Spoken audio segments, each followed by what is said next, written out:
Another one here from Lena. Hey, Curtis, I'm interested in seed production and just watched the video with Dan Brisbois of Tournay Soul. I couldn't get to the blog that he mentioned at the end of the video. Maybe it no longer exists. What are your thoughts on seed production on a small scale? If a small grower can sell his produce and have profitable operation, how should he start? This is a great question and couldn't be more relevant to the times. I would say, I would have said, and I have said in the past many times, that I don't think it makes sense for small farmers to do small seed production because it means that you have to leave decent portions of your bed to go to seed. However,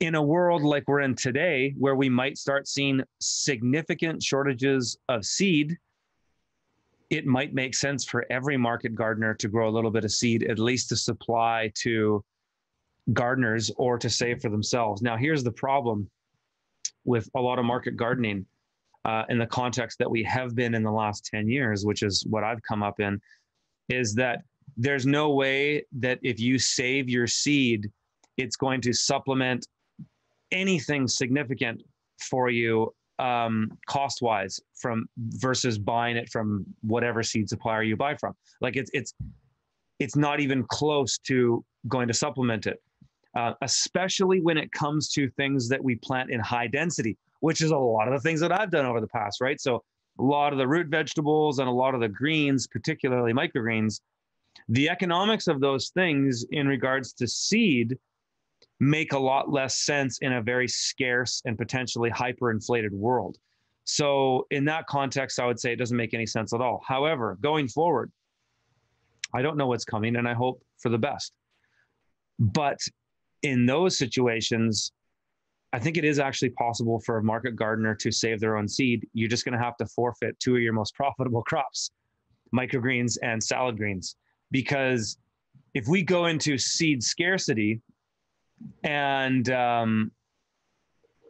we're in an absolute seed shortage worldwide, I would think from a rational perspective, anybody who's selling microgreen seeds,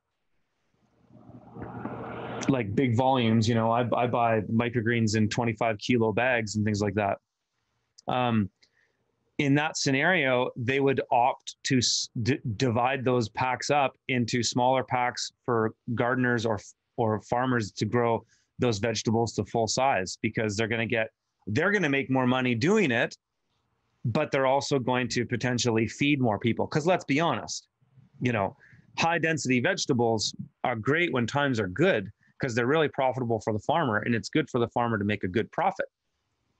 But if people are starving to death, and with one kale seed, you can grow a full-size winter boar kale plant that might produce 10 pounds of kale in a 6-month period, that versus 400 kale seeds to plant a flat of microgreens that makes $20 and feeds 2 people for a salad,